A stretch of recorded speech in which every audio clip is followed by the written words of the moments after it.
key things is DAB. There'll be an add-on solution. There'll also be a single DIN solution, and there'll also be a navigation double DIN AVN solution with DAB. We also have smartphone integration products that we want to show you. Okay, great. So just quickly show you our add-on DAB solution here. This is called the ezi-dab. It's designed to fit any stereo because it has the FM modulator, an FM transmitter, or an aux out to go into an aux in of a head unit. So 3 ways to get the music into the vehicle, into the radio. So we have a very classic Alpine head unit over there, which some of your members may recognise, a 7525. Nice and obviously no aux in features here, cassette, and you can see that it's working with the ezi-dab, the FM transmitter, and it picks up the DAB signal through that. This is a hideaway box, so it is an installer product. It's not something that's so easy to use for an end consumer.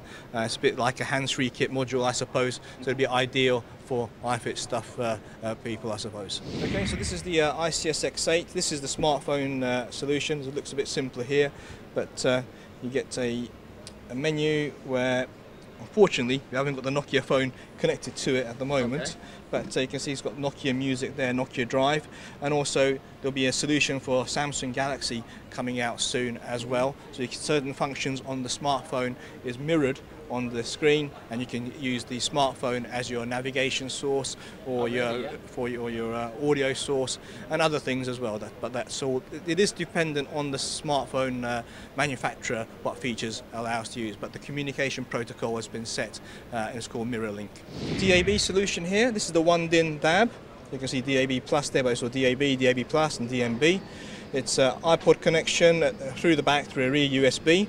It's got a Parrot Bluetooth kit built in, and it also has DAB. And this will be out in around July time, we're hoping. Okay. And this is a new double DIN navigation coming out, and this hasn't got DAB, this version here. This is called the INE W920. There'll be a 925, and that will have DAB. This is still a sample stage. This is an 8-inch screen.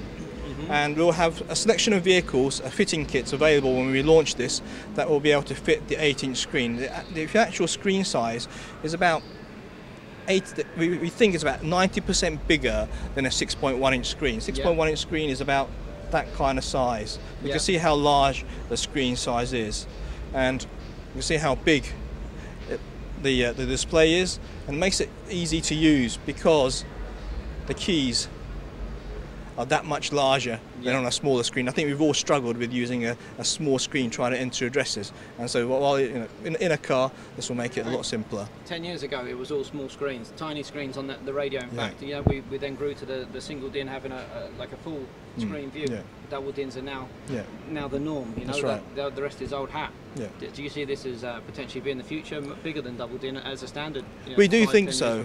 We do think so, because OE manufacturers are now coming out with 8-inch screens or even bigger. And at the moment, double DIN is limited, maximum is 7-inch. And in Japan, Alpine's been extremely successful with this solution. Over a third of their double DIN navigation sales in Japan is actually 8-inch now.